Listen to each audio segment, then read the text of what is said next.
Pour certains Albertains, la vie est une course sans fin. Quand ce n'est pas au travail, c'est dans des centres comme celui-ci qu'ils brûlent les calories.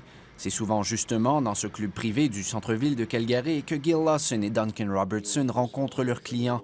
Ces deux analystes suivent depuis des années le rythme effréné auquel se développe le secteur pétrolier albertain. Même si le baril de pétrole a perdu la moitié de sa valeur en quelques mois, il prédit qu'il faudra être patient avant de voir une réduction significative de la production énergétique en Alberta.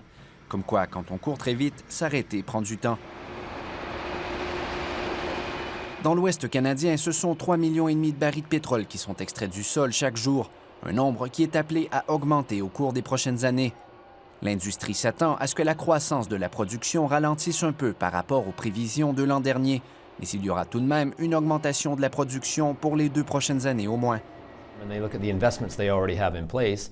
C'est que dans les sables bitumineux, 33 milliards de dollars ont été investis l'année dernière seulement, une immense somme qu'il faut rentabiliser.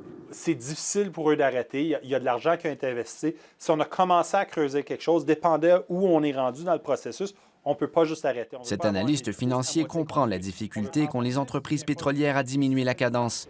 Selon lui, pas besoin d'être un géant de l'énergie pour avoir les mêmes réflexes financiers que les entreprises qui exploitent les sables bitumineux. Comme je dis, c'est des projets de 30 ans. Quand on achète notre maison, on n'achète pas notre maison en disant « je peux juste la permettre pour un an ». Même si on passe une mauvaise passe, on va essayer de la garder aussi longtemps qu'on peut. Puis on a un certain optimisme que même si les choses vont vraiment mal, on va se trouver un nouvel emploi si on a perdu notre emploi. À Calgary, l'analyste Gil Lawson et son collègue Duncan Robertson sont convaincus que les entreprises devront diminuer tôt ou tard leur production pour assurer leur survie.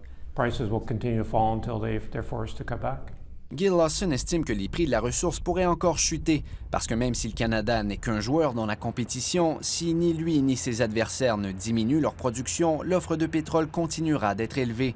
Les grandes pétrolières qui font encore des profits sont-elles prêtes à ralentir rapidement l'exploitation? Difficile à dire dans une province où même l'hiver n'empêche pas certains de courir.